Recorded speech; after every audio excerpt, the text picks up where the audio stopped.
Thanks for staying with us. So we saw the news running in the social media that Nigerians are condemning the installation of a wanted terrorist, Alero, as the Sarkin Fulani of Yandoto Daji Emirate in troubled Zamfara state.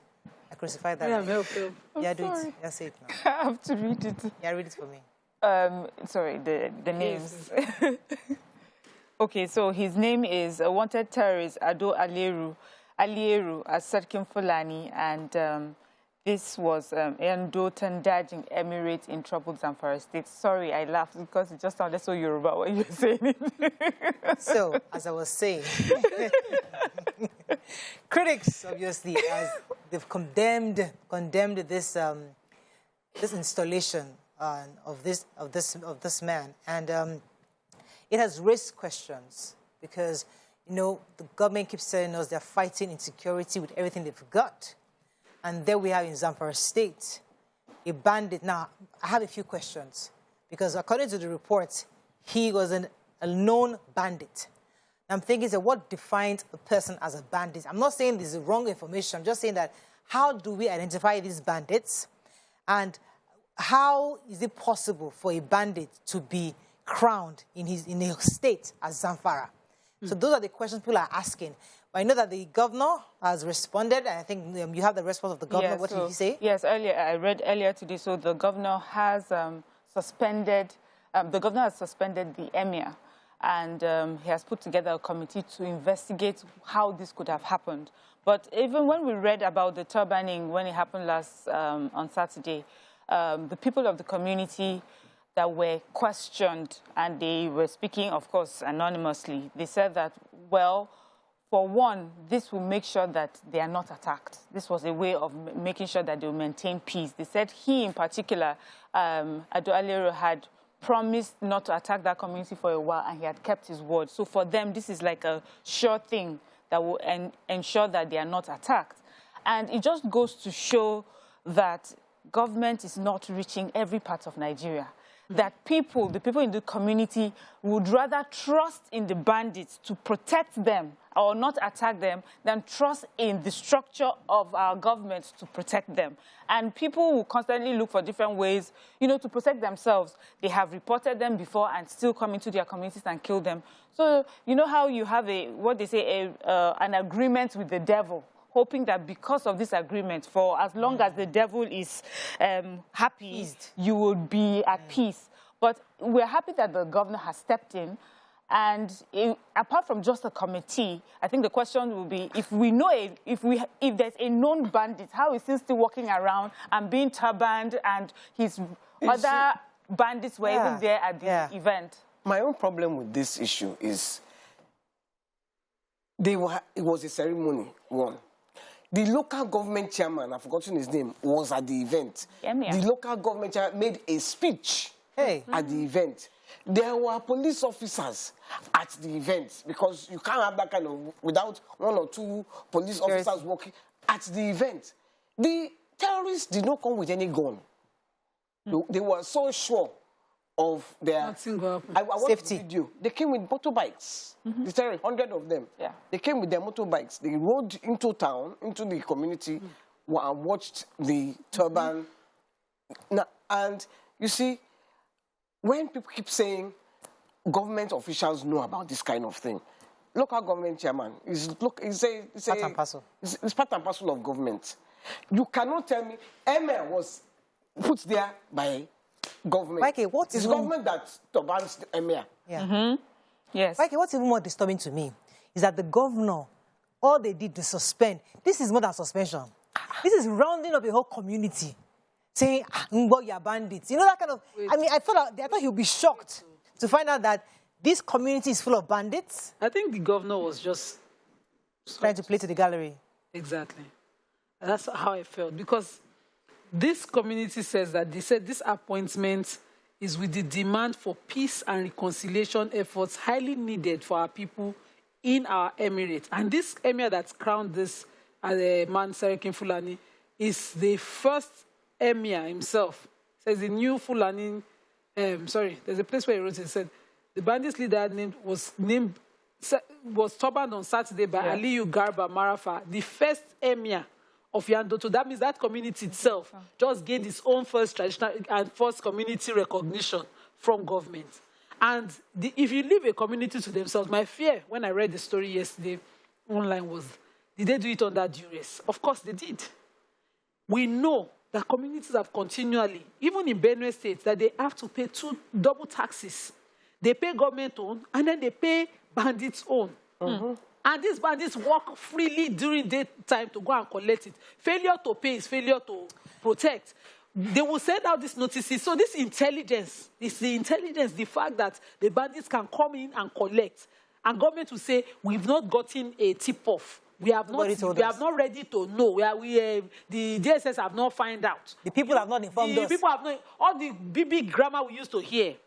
Is that for me is the intelligence in that what that intelligence exposes, the willingness of government to do. You know why said that they came in motorbikes without guns? Because they know nothing will happen. There was a time we were talking about this kind of thing. I think Waike was saying that if Nigeria is not careful, God forbid we disintegrate, you know, that there'll be things called warlords in various communities. So where the people will be committed and only loyal to the warlord. So, for example, let's put ourselves in there. Let's even remove Zamfara and bandits. Let's stay here. We're in Lagos, for example. So that people have understand, because sometimes when you talk about these things, people just think it's so far away. So imagine you are here sitting in Ketu, and then you have cultists, for example, going around harassing people, kidnapping here, taking ransom here, and you're all under threat of these cultists. And suddenly they now get emboldened. And then the whole community is scared of them, and they feel that, you know, the only way we can have peace is to make this cultist the local government chairman. Yes. So that because he has full control. And that's what we are seeing in Zamfara. Or he installs in local government. And that's what we have here. Yes. Thank God it hasn't degenerated, but this is what's going on in the states within Nigeria. It has actually degenerated. It has already gone really bad. Because the government is so far from the people. The government that the people see are these warlords, these bandits. They are the only one that can ensure peace in that community. They know that if they engage them, they will just be killed. And the most they would hear is maybe, if they're lucky, our president will have a conversation, an address and say his heart is broken and that he's doing everything to make sure that the soldiers are doing their best. And you not hear anything in another 2 days or 2 weeks, another attack. So these people have suffered this over and over again and have seen clearly the inefficiency of the federal government, and have decided, see, this is they say the devil you know is better than the angel you don't know. So this is the devil that we know, and if we pay them taxes, if we turban them as emirs, at least our lives and our children and our wives' lives will be kept safe. That's what has happened. The guy is responsible for killing their families. Oh, yes. Their family members. He has widowed a lot of women in that community. They are still... Did you see them outside? Did you see the video? I didn't see the video. I saw the video. It's fear. They were all there. These people rode in. The emir was there turbaning the man. From fear. They never born a man, not turban. You will roll the thing. They will be... He roll him. Only eye language. He roll him. He turban him. So when you suspend the emir, why don't you... It was frightening to watch. It was because if it has come to that, federal government, they should even stop saying, when they start saying, because I heard one saying on Sunday that the country is much safer now than it was 8 years ago. Tell that to the people living in Zamfara. Tell that to people who are on the train. The sad thing is that we are looking at Zamfara. We are not looking across the country. You know, you made an example and brought it south. We're already in that situation all around the country. When you go to the east and you have a seat at home, and there's a government who did not have a seat at home. God bless you. It is somebody else that is saying, I stay sit at home, and they did not have anywhere not to sit at home. And the governor could not do on Monday. So we already have it in every area, every region. These few peaceful areas that we don't have it supposedly, or where the people are still unaware of all of this, they will go there, attack them, kidnap for ransom. Yesterday morning, sadly, a case my firm is handling, the client was supposed to come, and it was a criminal matter we are defending the man. And he was supposed to show up in court yesterday morning. They picked him up in Lagos with our case file in his hands. Oh, are you saying kidnappers? Yes. And they called the lawyer because the last number dialed on his phone was that of my partner. And it was called 500,000 was what they were demanding within Lagos State at Alimosho. Within Lagos State. We started running Elta Seketa to get this money. It was released in the evening after it was paid. They were saying to us that if we fail to pay before the end of the day, he'll be moved somewhere in Oshobo and that they will take all his organs. So these are the realities around there, and I'm saying it in the sense. Let me go on a quick break, right? When we come back, we'll continue with this conversation. Stay with us, we'll be right back. Have the audio.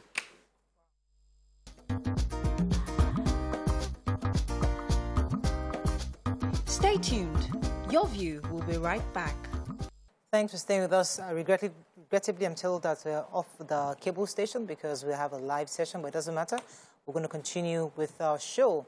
So there was, I mean, we're going to take a few comments concerning this because when our government is saying they're fighting terrorism, they're fighting banditry, you would think that when something like this happens, the government would be equally shocked and surprised, not just the governor. Thank you. But even the federal government, even the chief of army staff, not everybody who is working to the nail to fight banditry, fight terrorism, should be shocked and say, I am sending my troops out to kill these people, and here you are, turbaning an emir within the state, saying that they're bandits. So that in itself should have shocked the president. You would think that there will be a statement from the presidency concerning this. You would think that the army will go in and surround that place and say, we hear that there are bandits here. You will think that. So what are we complaining about? Are we just wasting our time? Because it seems from this report that both the state and the federal government are coming across as complicit in this issue of terrorism. I believe that. Mariah, you have said it all. I can't add or subtract. Because how can? Because me, I know it's government that turbans the emir. Yes. So the emir that is going to turban a terrorist or a bandit.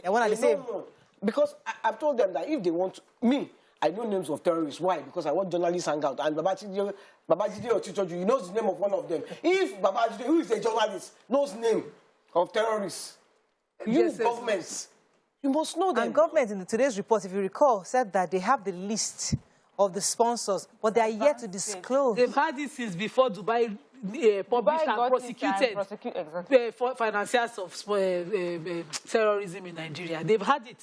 They've been saying that they will soon name names, and they will soon Lashiwa. That's why I don't bother reading such headlines anymore. My concern now is that how secure is every area in Nigeria? Every time when it comes to the north, we focus on the north. In the east, if they ask you not to hold your wedding, and you hold your wedding, anything your eyes see, you take. Already, that means somebody else is government within government. Yeah, absolutely. So why is government about elections and, putting people in Aso Rock and offices? The terror they showed in Owo, for example, if they come there now and say, okay, no more church service on Sunday, people will be scared. They'll stay in their house. That's all. Because they must have shown that they have in your area. You know, they used to write letter. Well, if they write you letter in your area, don't come out today. Nobody here will come out. So obviously, we need to look at this war against banditry and insurgency differently. So at first, for many of us, we thought that these were people that were still into these communities at night and find a way to quickly leave the communities, and so we're unable to catch them. Obviously, that is not the war that we are fighting, really. What we are fighting is people who are boldly living within communities, and our government is unable to approach them. Our government is unable to handle them. They know them, they know where they are, they know that they are all over the communities, they're collecting taxes, they have stopped people from going to their farms. They know them, but for some reason, could it be that they have better weaponry than we do? Is it that they are so much integrated within the community that fighting them may mean so much casualties of innocent Nigerians? But now I know that these are not unknown people. People that we cannot point at. We know them, we know their homes, we know everything about them, but we are not engaging them. And I would like the federal government to let us know why we cannot engage them. And then we have the guts, the effrontery to tell us we should stop giving them money. Why you are not protecting us? If I knew that you are going to protect me, I would stop giving them money now. Who wants, exactly. See, I think we should now, does this not bring us to this issue of restructuring? Because it seems government is unable to handle this entity called Nigeria as a whole. It's too much work. We only have less than 500,000 policemen. I don't know how many of our army are out there killing themselves. So maybe we should bring back this, because when you're talking about restructuring, everybody say, oh, it means different things to different people. But what it means to the average Nigerian is that you're unable to secure the 200 million, or over 200 million population within this entity called Nigeria. That's what it's coming across. For most, is that I can't disagree with you. For the first time, YK, I agree with me today. It's true. I can't. Yes. For most, though, restructuring means financial restructuring. Regions just want to control their resources. That's all. And if it is about controlling your resources alone, we still have the issues of insecurity. If we even have local policing, how are we sure that these same people... You'll not be sure, but at least it's better than what we're having now. No, so regionally, I will have my resources, I will have enough money to pay my police and pay my own army and be able to secure my people. That's something that seems to be a futile mission. I would hate to have police in my area and they're not able to stand against the bandits that are local in that area. For instance, in Zamfara State, if they had state policing and the police could carry guns, do you think these bandits would just disappear because of that? So we engage them now, but they cannot carry, they don't have guns. At most, you have the community vigilante with their bows and arrows trying to... We need it to be properly trained and armed. The ones that are there now. Maybe that police is from... That police might be from Lagos. If you might be from Ogun State. He doesn't have a connection with those people. So he's like, I beg. Let me just come and do my own thing and go. There for a duty. No, what I'm saying is the system we have today, Nima, because he's not from that community, he doesn't care. He might be from Anambra, he can be from Lagos, he can be anywhere, and he's in Zamfara to protect these people. And he's here, he's thinking, I don't care. You also mentioned the area. He's not interested. And you also mentioned also the number of police that we have that's available to all the states in the country. How many of the police members were there compared to the number of bandits? Exactly. If the police officer had 100. cracked that his olden days rifle, while hundreds of bandits were standing there, would he be causing more harm to the community than saving for his life? So, Miriam, this is where intelligence is supposed to work. That kind of thing. They have them all trapped. All the bandits have come out. Plus the Oga Pata. If the intelligence was working, they should have been there. As they just enter. Boom. Blow them. they would have even used it Let me take this call from Hassan to catch them. Let me take this call from Hassan. Good morning, Hassan. Are you there? You watch too much Hollywood movie. Good morning. You're live. Go ahead, Hassan. Good morning, You see, as we are discussing this case, my heart bleeds. Let me tell you what you don't know. You see, this Zamfara team, I know that area very well from Ankara, Madazu, Kucheni, Yandoto, Unchen Kalbo, up to the song. You see, let me tell you, people are not serious. And the governors are not serious. The only governor that is serious about this is Erufai.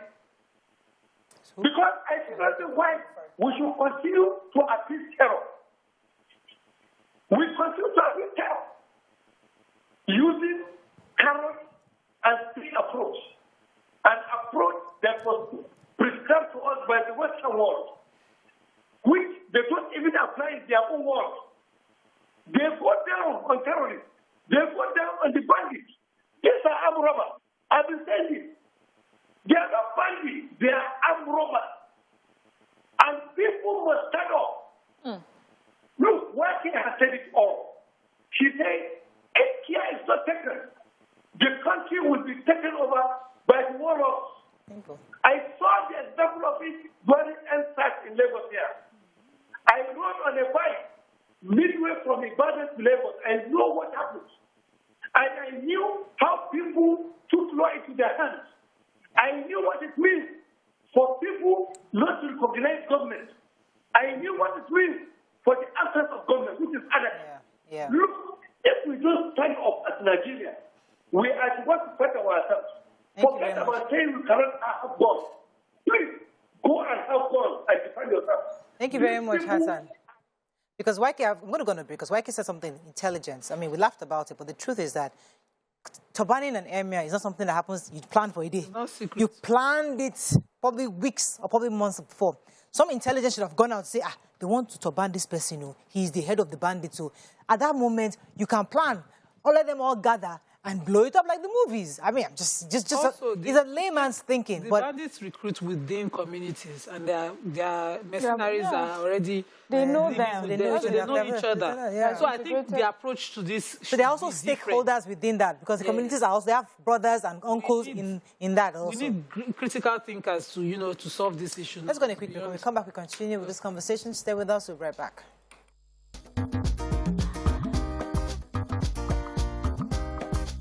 Stay tuned.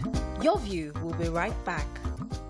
Thanks for staying with us. We're still discussing this really pathetic story of the crowning of an emir in Zamfara State who happened to be a bandit. We have a call from Okwayemi in South Africa. Good morning, Okwayemi. Are you there? Good morning, ma'am. You're live. Go ahead, please. Yeah. Thank you very much for everything. Let me greet everyone. YT Power. Thank you, mommy, for everything. You guys are sustaining my marriage. Thank you, sir. All grace to everyone on that people. Thank you. For about this thing, we all know the problem of this country, and we all know the main issue and the main focus. But they just decide to do what they want to do. Because currently, that area is supposed to be in the detention camp right now. Yes. Just the area. So, sugar. Sorry about that, Okwayemi. We have John Ibinu sent us a message. He says, please don't be angry with my comments. For all this ranting we are doing, does it solve anything? This type of discussion, we need to invite the police spokesman, Zamfara government, and the people from Zamfara, and then let's have a proper discussion. Look at what happened to that Zazu guy. He made a public statement that he sponsors 1 million boys. The IG directed that he be arrested or probed. Why have they not done so for the bandit leader that was decorated and the people that crowned him? That's what we should be doing. We can also invite the man that says, okay, yes. So Yeah, he is saying that we need makes to a just lot of call in sense. more people that can give us direct answers. Maybe we don't have understanding. Maybe we're the ones that don't understand what's going on. Yeah. So let us get information from Zamfara. So, I mean, that's a good point. We'll definitely look into that. The issue. Okay, so now if they picked up the emir, is somebody finding out why the emir was crowning turbaning a non-bandit, one who has not been convicted, one who has just been labeled bandit, because it is a different thing for us to know. It is a different thing for us to say we will not accept and acknowledge. So when you acknowledge, the person walks freely among you. He's a bad person, we know him, but we allow him. And then we go and blame one person who tries to turban him. Is the turban in itself a crime? That's another angle. So that's a legal aspect to it. So a cultist is walking around. We all know he's a known, but he has not been convicted as a known cultist. So the issue is that because we know he's a cultist, but we can't say anything again because of democracy and rule of law. The IG's police officers were there. Nobody did an arrest. Nobody says he's wanted. Yeah. Nobody says he cannot walk freely. You have committed this number of murders. You have killed husbands of the people. The widows of them were at the event. Nobody. So sometimes what we allow, we acknowledge. And what you acknowledge, you legalize. You recognize the bandits and you allow them walk freely. So the Emir is probably doing it to save his own life and his own maybe community's lives because they are all under threat anyway. And we know that they have been kidnapping emirs. So the ones that they are kidnapping are probably the ones that are not agreeing to. We were saying that he has widowed some people. Was he convicted by law? Do we know for a fact? Or is it still just like the community gist that, this man that's killed Lagbaja Portable, yeah. They take responsibility for the disasters they cause now. When they go into terrorize, they put their names to it, and then we know them, but we will not go and pick them. That's why they are feared. Their names go ahead of them. Exactly. Take responsibility. Let me take this call. Also, okay. Larry Waju, are you there? Good morning, Larry Waju. Go ahead, Mariam. Yes, when we talk about government needs to have the political will, and I feel that sometimes when we say it, government thinks that we're saying you need to arm the soldiers and arm people to the teeth and do the job and get down on the ground. When we talk about political will, it's things like this, where you already know in a community something is happening and you just let it fly. I like the point where you're going. I just want to reiterate it a bit. So you have someone who is well known in the community to be a cultist, to be a bandit. He does all he needs to do, like Wadume as well. They know that he brings money into the community. You know. Yeah. And the only reason you haven't said anything about him, one, maybe he brings back something from his spoils and shares in the community. That's one. Two, you have tried, and you have seen those who have tried to report him get killed. Nothing was done to him. Instead, something was done to your family or those around you to send a message. So the political will is now not coming after an emir that has turbaned him, who probably due to fear and has seen so many examples of how if he had not played a role, he would, as you said, he would be long gone. That is not political will. Political will would have been to go after these bandits, go after all the co-bandits that were there and make an example of them. And make sure that their name means nothing. When people even hear their name, they would laugh at them. But these people, just their names. That's why they could come without arms. Just their names, just the fact that they're part of this Alero's camp already makes them invincible and powerful. And the government is now suspending an emir, or part of a community that has been constantly terrorized by these bandits. So government, when we're talking about political will, it means beyond using force, but showing intelligence and creativity when it comes to handling this thing, you know, at the grassroots level. Mike said something that we complain that, oh, people are paying ransom. I mean, if you hear of these kind of stories where a whole emir is crowning another emir within the state, and the federal government has not said any word about this. Yeah, I'm even waiting to hear from the chief of army staff, because you should be upset, because here you're sending your troops out into the forest to catch these guys, and here they are in the community crowning turbaning each other. So if you as a Nigerian, God forbid, you get kidnapped, you just find a way to solve your problem. Because you cannot trust the government to solve your problem. Yeah, because so when Nigerians are saying we cannot trust the government, it's exactly because of examples like this. The community is too far from the federal government. That's why the conversation of restructuring is important. The community is too far from the federal government. The federal government can only do so much. At most, it will look at it at the state level. But that is why we need politics, governance, everything has to be at the grassroots level. That's where you feel the pain the most. That is why, whether we like it or not, community policing. We're not just saying get a ragtag of people and just give them arms. Train them properly, arm them properly. Let them be a proper police force within the community that can protect the community. And the federal government can always add, you know, support in resources, personnel, one way or the other. But to say federal government will have eyes on every single area, you know, community. I'll come to you, Nima. Let me take this call from Larry Wajo again, I'll come back to you. Larry Wajo, are you there from the UK? Hello, you're live. Sorry, Nima. So that's for me. I agree with you to some extent, but then for me, it is still the failure of government. In the sense that within these areas already, we elected government. As it is now, there's a local government chairman where that community is. The government of the state, because the way democracy runs, we don't recognize the existing traditional tools. We create some. Created this emirate within that area, but yet they don't know the area.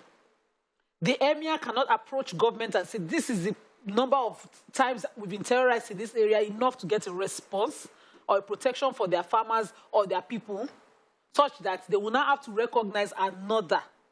I'm still questioning if we do restructure to a small, a smaller community and recognize those regions, how secure will it make us?